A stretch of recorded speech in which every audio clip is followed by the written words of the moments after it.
किसी भी प्रोडक्ट को हिट बनाने में उसकी मार्केटिंग सबसे कारगर हथियार है। मार्केटिंग मॉडल में 4P अहम भूमिका निभाते हैं और ये 4P हैं प्रोडक्ट, यानी आप क्या प्रोडक्ट बेचना चाहते हैं, उसकी कीमत, प्राइस, प्लेस और प्रमोशन। प्रोडक्ट की ब्रांडिंग की ये वही तकनीक है जिसने एफएमसीजी सेक्टर में क्रांति ला दी थी।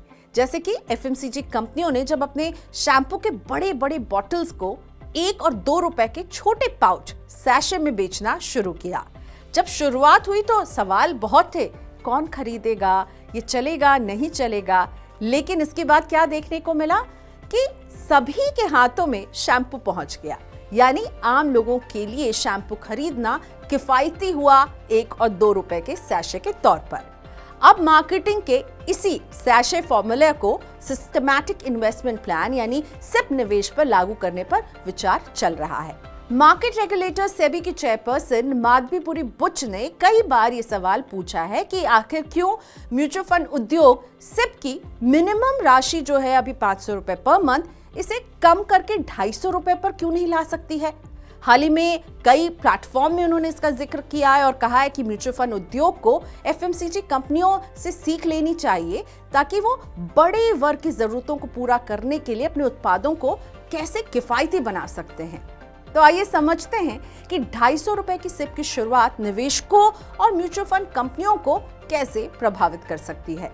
लेकिन उससे पहले समझिए कि सिप क्या होता है।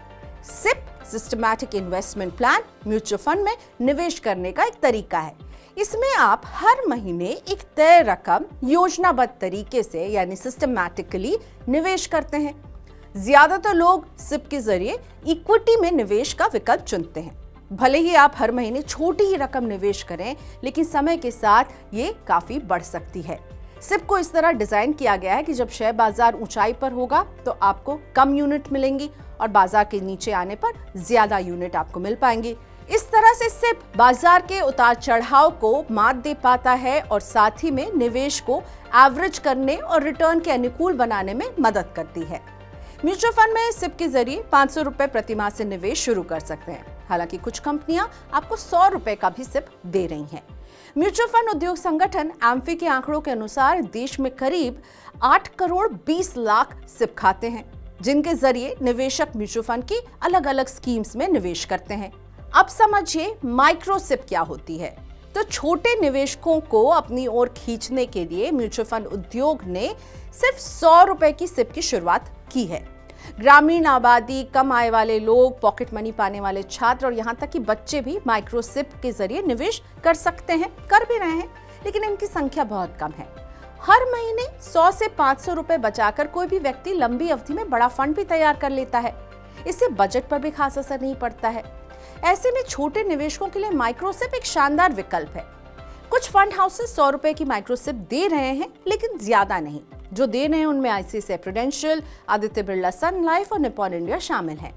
हालांकि माइक्रो सिप की राह आसान नहीं है, क्योंकि एएमसी के फाइनेंशियल एक्सपर्ट्स बताते हैं कि माइक्रो सिप शुरू करने में ऊंची लागत आती है। इसमें डिजिटल केवाईसी का खर्च सबसे बड़ी बाधा है। मनी फ्रंट के को-फाउंडर और सीईओ मोहित गंग कहते हैं कि माइक्रो सिप में निवेश के लिए ग्राहक लाना, ट्रांजैक्शन और निवेश का संचालन करने की ऊंची लागत एक बड़ी चुनौती है।